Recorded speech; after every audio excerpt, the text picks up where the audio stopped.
موت اور قبر کا بیان۔ کس وقت ایمان لانا بیکار ہے؟ ہر شخص کی عمر مقرر ہے، نہ اس سے گھٹ سکتی ہے نہ بڑھ سکتی ہے۔ جب زندگی کا وقت پورا ہو جاتا ہے تو حضرت اسرائیل علیہ السلام روح نکالنے کے لیے آتے ہیں۔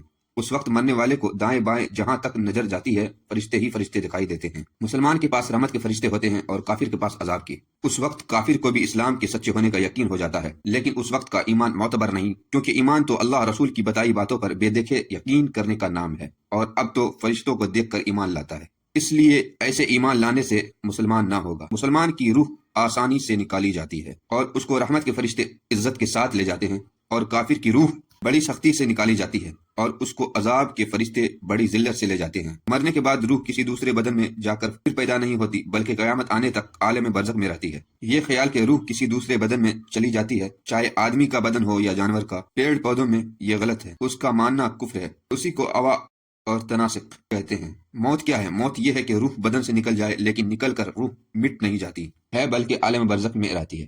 مرنے کے بعد روح کہاں رہتی ہے؟ ایمان و عمل کے اعتبار سے ہر ایک روح کے لیے الگ جگہ مقرر ہے، قیامت آنے تک وہیں رہے گی۔ کسی کی جگہ عرش کے نیچے، اور کسی کی اعلیٰ علین میں، اور کسی کی زمین شریف، کسی کی جگہ اس کی قبر پر ہے۔ اور کافروں کی روح قید رہتی ہے کسی کی چاہ برہوت میں، کسی کی سجین میں، کسی کی اس کی مرگٹ یا قبر پر۔ کیا روح بھی مرتی ہے؟ بہرحال روح مرتی یا مٹتی نہیں، بلکہ باقی رہتی ہے، اور جس حال میں بھی ہو اور جہاں کہیں بھی ہو اپنے بدن سے ایک طرح کا لگاؤ رکھتی ہے۔ بدن کی تکلیف سے اسے بھی تکلیف ہوتی ہے، اور بدن کے آرام سے آرام پاتی ہے۔ جو کوئی قبر پر آئے اسے دیکھتی پہچانتی ہے، اس کی بات سنتی ہے، اور مسلمان کی نسبت تو حدیث شریف میں آیا ہے کہ جب مسلمان مر جاتا ہے تو اس کی راہ کھول دی جاتی ہے جہاں چاہے جائے۔ حضرت شاہ عبدالعزیز صاحب لکھتے ہیں، روح قریب و بعید مکانی یکساں است، یعنی روح کے لیے کوئی جگہ دور یا نزدیک نہیں، بلکہ سب جگہ برابر ہے۔ روح کی موت اور بعض احوال۔ یہ جو مانے کہ مرنے کے بعد روح مٹ جاتی ہے وہ بد مذہب ہے، مردہ کلام بھی کرتا ہے۔ اس کی بولی عوام، جن اور انسان کے سوا حیوانات وغیرہ بھی سنتے ہیں۔ قبر کا دبانا۔ دفن کے بعد قبر مردے کو دباتی ہے، مومن کو اس طرح جیسے ماں بچے کو، اور کافر کو اس طرح کہ ادھر کی پسلیاں ادھر ہو جاتی ہیں۔ جب لوگ دفن کر کے لوٹتے ہیں تو مردہ ان کے جوتوں کی آواز سنتا ہے۔ منکر نکیر کیسے ہیں، کب آتے ہیں اور کیا سوال کرتے ہیں؟ اس وقت منکر نکیر دو فرشتے زمین چیرتے ہوئے آتے ہیں۔ ان کی شکل بہت ڈراؤنی ہوتی ہے، ان کا بدن کالا، آنکھیں نیلی اور کالی بہت بڑی بڑی، جن سے آگ کی طرح لپٹ نکلتی ہے۔ ان کے ڈراؤنے بال سر سے پاؤں تک، ان کے دانت بہت بڑے بڑے ہیں، ان سے زمین چیرتے ہوئے آتے ہیں۔ مردے کو جھنجھوڑتے اور جھڑک کر اٹھاتے ہیں، اور بہت سختی کے ساتھ بڑی کڑی آواز سے یہ تین سوال کرتے ہیں: تیرا رب کون؟ تیرا دین کیا؟ ان کے بارے میں کیا کہتا تھا؟ مطلب نبی پاک صلی اللہ تعالیٰ علیہ وآلہ وسلم کے بارے میں۔ مردہ اگر مسلمان ہے تو پہلے سوال کا جواب دے گا، میرا رب اللہ ہے، اور دوسرے کا میرا دین اسلام ہے، اور تیسرے کا یہ اللہ کے رسول ہیں، اللہ کی طرف سے ان پر رحمت نازل ہوا اور اسلام۔ اب آسمان سے یہ آواز آئے گی کہ میرے بندے نے سچ کہا، اس لیے جنت کا بچھونا بچھاؤ اور جنت کا کپڑا پہناؤ اور جنت کا دروازہ کھول دو۔ اب جنت کی ٹھنڈی ہوا اور خوشبو آتی رہے گی، اور جہاں تک نگاہ پھیلے گی وہاں تک قبر چوڑی چمکیلی کر دی جائے گی، اور فرشتے کہیں گے تو جیسے دولہا سوتا ہے۔ یہ نیک پرہیزگار مسلمان کے لیے ہوگا، گناہ گاروں کو ان کے گناہ کے لائق عذاب بھی ہوگا۔ ایک زمانہ تک پھر بزرگوں کی شفاعت سے، ایصال ثواب و دعا مغفرت سے، یا محض اللہ کی مہربانی سے عذاب اٹھ جائے گا، اور پھر چین ہی چین ہوگا۔ اور اگر مردہ کافر ہے تو سوال کا جواب نہ دے سکے گا اور کہے گا مجھے تو کچھ معلوم نہیں۔ اب ایک پکارنے والا آسمان سے پکارے گا کہ یہ جھوٹا ہے، اس کے لیے آگ کا بچھونا بچھاؤ اور آگ کا کپڑا پہناؤ۔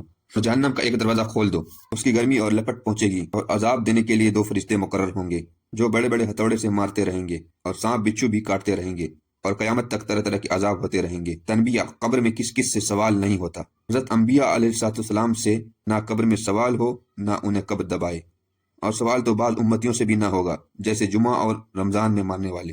مسلمان قبر میں آرام و تکلیف کا تو ناحق ہے۔ عذاب و ثواب انسان کی کس چیز پر ہوتا ہے؟ اور یہ عذاب و ثواب بدن اور روح دونوں پر ہے۔ بدن کے اصلی اجزاء کیا کیا ہیں اور کہاں ہیں؟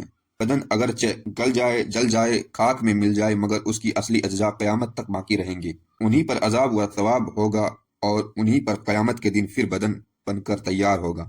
یہ اجزاء ریڑھ کی ہڈی میں کچھ ایسے باریک، بہت ہی چھوٹے چھوٹے ہیں جو کسی خوردبین سے بھی دیکھے نہیں جا سکتے، نہ انہیں آگ جلا سکتی ہے نہ زمین گلا سکتی ہے۔ یہی بدن کے بیچ میں انہیں اجزاء کے ساتھ ساتھ اللہ تعالیٰ بدن کے اور حصوں کو جمع کر دے گا جو راکھ یا مٹی ہو کر ادھر ادھر پھیل گئے، اور پھر وہی پہلا جسم بن جائے گا، اور روح اسی جسم میں آ کر قیامت کے میدان میں آئے گی، اسی کا نام حشر ہے۔ اب اسی سے یہ بھی معلوم ہو گیا قیامت کے دن روحیں اپنے پہلے ہی بدن میں لوٹائی جائیں گی، نہ دوسرے میں، کیونکہ اصل اجزاء کا باقی رہنا اور زائد میں تغییر و تبدیل ہونا چیز کو بدل نہیں دیتا، بلکہ اس قسم کی تبدیلیاں کے بعد بھی وہ پہلی چیز وہی رہتی ہے۔ دیکھو جب بچہ پیدا ہوتا ہے تو کتنا بڑا ہوتا ہے اور کیسا ہوتا ہے، جوان ہونے تک اس میں کتنی تبدیلیاں ہوتی ہے، مگر ہر زمانے اور ہر حال میں رہتا وہی ہے، دوسرا نہیں ہو جاتا۔ وہ خود بھی یقین رکھتا ہے کہ 10-5 برس پہلے بھی میں ہی تھا، اور اب بھی میں، اور یہ ہمیشہ اور ہر عمر میں ہر شخص سمجھتا ہے، اپنے لیے بھی اور دوسروں کے لیے بھی۔ مردہ اگر قبر میں دفن نہ کیا جائے تو جہاں پڑا رہ گیا، پھینک دیا گیا، غرض کہیں،